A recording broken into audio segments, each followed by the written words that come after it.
दोस्तों, आज हम आपको लेकर जा रहे हैं एक ऐसे मुल्क की तारीख में जिसे अरब दुनिया का मोती कहा जाता है।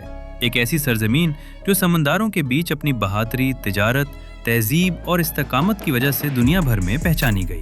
जी हाँ, ये है सल्तनत ओमान। ओमान की तारीख सिर्फ एक मुल्क की कहानी नहीं, बल्कि ये साड़ियों पर फैली हुई एक ऐसी दास्तान है जिसमें अरब कबाइल की हिजरतें, फारस की सल्तनत के हमले, इस्लाम की रोशनी, अजीम समंदरी ताकत बनने की जदोजहद और जदीद रियासत की तमीर शामिल है।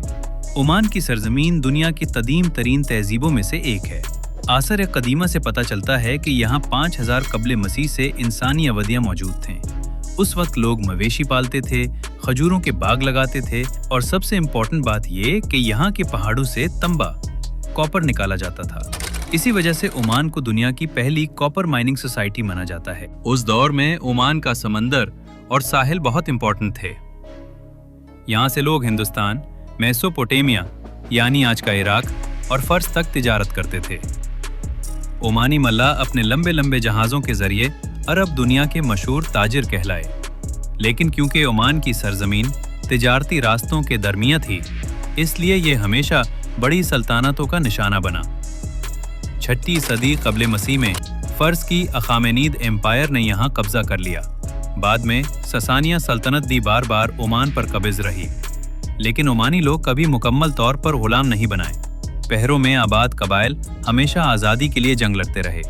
7वीं सदी ईस्वी में जब नबी करीम सल्लल्लाहु अलैहि वसल्लम की दावत इस्लाम अरब दुनिया में फैल रही थी, तो ओमान भी उस रोशनी से महरूम न रहा। नबी करीम सल्लल्लाहु अलैहि वसल्लम ने ओमान के 2 सरदारों जाफर बिन जुलंदी और अब्द बिन को खत भेजा। दोनों सरदारों ने ईमान कबूल किया और अपनी कौम को इस्लाम की दावत दी। यूं ओमान इस्लामी दुनिया का हिस्सा बन गया। इस्लाम के बाद ओमान ने अपनी आज़ादी बचाई और इस्लामी खिलाफत का एक मजबूत हिस्सा बन गया। ओमानी कबाइल ने फतूहत में भी हिस्सा लिया, खासकर समंदरी तिजारत को मजबूत बनाया। अब्बासी खिलाफत के दौर में ओमान निस्बतन आज़ाद रहा।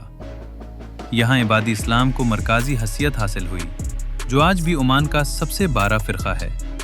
यहाँ इमामत का निज़ाम कायम हुआ, जहाँ इमाम को अवाम के इंतखाब से मुंतखब किया जाता था। ये ओमान की तारीख का यूनिक पहलू है। 16वीं सदी में जब यूरोपी ताकतें समंदरों पर कब्जा करने निकले, तो पोर्टुगीज़ ओमान पहुंच गए। 1507 में उन्होंने मस्कात पर कब्जा कर लिया और किले बनाए। 1 सदी तक उन्होंने ओमान पर हुकूमत की, लेकिन ओमानी लोगों ने मुसलसल मुकावमत की और आखिरकार 17वीं सदी में उन्हें निकल बाहर किया। 17वीं सदी के दरमियान यारूबा खंदन ने ओमान की क़ियादत संभाली और पोर्टुगीज़ को हरा दिया।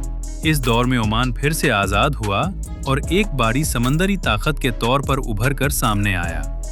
ओमानी जहाज़ मशरिकी, अफ्रीका, हिंदुस्तान और ईरान तक अपना असर और रसूख कायम कर चुके थे। 18वीं सदी में ओमान एक अजीम समंदरी ताकत बन गया।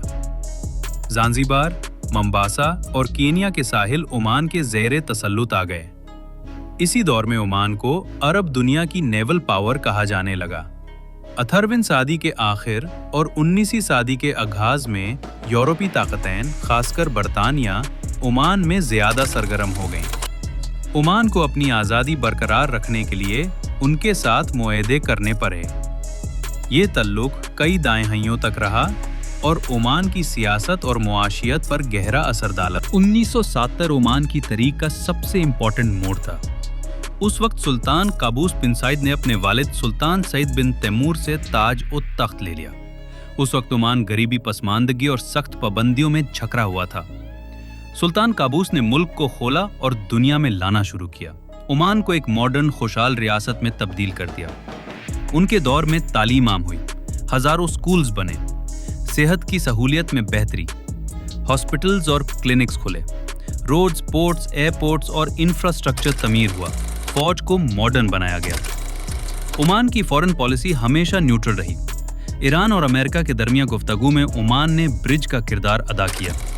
यमन के क्राइसिस में भी ओमान ने मुसलसल सुलह सफाई की कोशिश की, इसीलिए ओमान को अमान का सफीर कहा जाता है। ओमान की इकोनॉमी का बुनियादी सहारा तेल और गैस है, लेकिन सुल्तान काबूस ने कोशिश की कि ओमान सिर्फ ऑयल पर डिपेंड ना करे। टूरिज्म को प्रमोट किया गया, माहीगिरी और तिजारत मजबूत की गई। नई इंडस्ट्रीज और टेक्नोलॉजी फील्ड्स खोली गईं। लेकिन चैलेंजेस भी सामने आए। ऑयल प्राइसेस गिरने से मुश्किलात, नौजवानों के लिए रोजगार के मसाइल, यमन की जंग और रीजनल टेंशंस का असर। 2020 में सुल्तान काबूस वफात पा गए। उनके बाद सुल्तान हैथम बिन तारिक ने हुकूमत संभाली। उन्होंने वादा किया कि ओमान को और ज्यादा मॉडर्न और तरक्की याफ्ता बनाएंगे। आज ओमान अपने कदीम तारीख, इस्लामी विरसे और जदीद तरक्की का बेहतरीन मेल है। यहाँ के लोग तालीम याफ्ता और दुनिया से जुड़े हुए हैं। ओमानी खवातीन भी मर्दों के शना बाशना चल रही हैं। दोस्तों, ओमान की कहानी सिर्फ एक मुल्क की नहीं, ये हौसले, सब्र और वक्त के साथ बदलती हुई कहानी है। ये वो सरजमीन है जहां कभी समंदारों के बहादुर मल्ला निकले, जहां कभी कबाइल की जंगाएं हो रही थीं, जहां कभी गरीबी और पसमानदगी थी। लेकिन आज वही ओमान दुनिया के नक्शे पर एक अमान पसंद, खुशहाल और मजबूत मुल्क के तौर पर खड़ा है।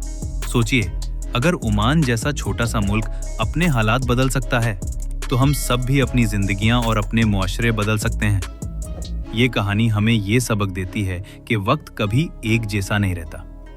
अंधेरों के बाद रोशनी जरूर आती है। अगर आपको ये हिस्टोरिकल डॉक्यूमेंट्री पसंद आई हो तो चैनल को सब्सक्राइब कीजिए, वीडियो को लाइक कीजिए और दोस्तों तक जरूर पहुंचिए। अल्लाह हाफिज।